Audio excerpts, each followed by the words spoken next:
In today's rapidly evolving digital world, information is readily available at our fingertips. But how do we equip our students with the critical thinking skills needed to navigate this information landscape responsibly? This documentary explores the vital role of new literacies such as digital, media, and information literacy in transforming education and preparing students for success in the 21st century. How do you determine the trustworthiness of information you find online? So in terms of information, so whenever I search online or get some references, I don't go to like example Wikipedia or some blogs, but I refer to those government certified websites or articles na kana bitang dili bitaw siya opinionated. Like some instances is like kaning Course Hero, study science or something then SlideShare kana inanad dili jud kay ko na siya mosalik, but in terms of kanang government certified na articles or like websites kana ako mosalik. How has learning media literacy help you in your daily life?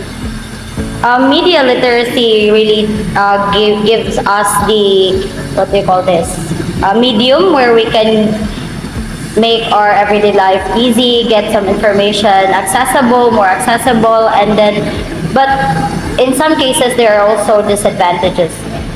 Some as like the fake informations or the credibility of the information that you get online is somewhat not totally 100% true, but in some instances as well it will make you what do you call this, the informations that you needed to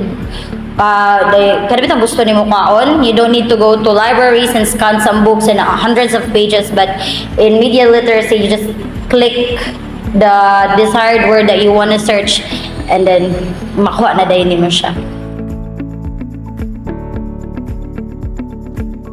How do you teach students to critically evaluate different media sources? Teaching different media sources is quite difficult, but as a teacher, all we have to do is to give examples, distinct examples for them to distinguish what are the differences of each media sources. Okay, thank you.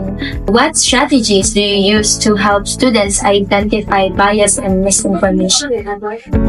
Okay, so one of the teaching strategy that I always do is that they should learn by experiences.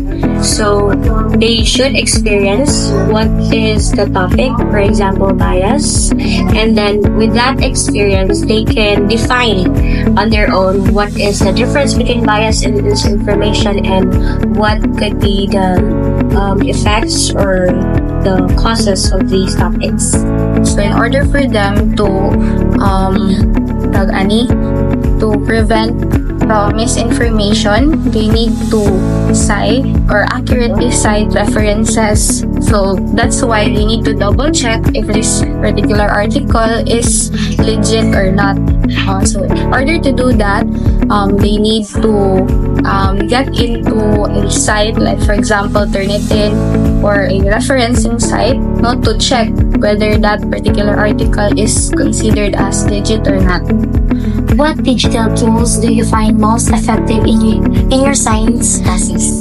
I think the most effective digital tools that I use when I conduct classes, especially during discussions, include multimedia presentations and animations, especially when doing physiological and biological classes. It's because in order for students to understand the process in particular, for example, a system, you need them to give them an idea. So to better visualize those processes, that's why I usually use multimedia presentations.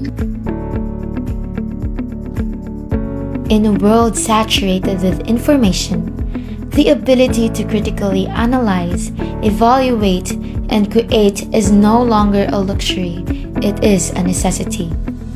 By fostering new literacies, we empower our students to become informed, engaged, and responsible citizens of the digital age.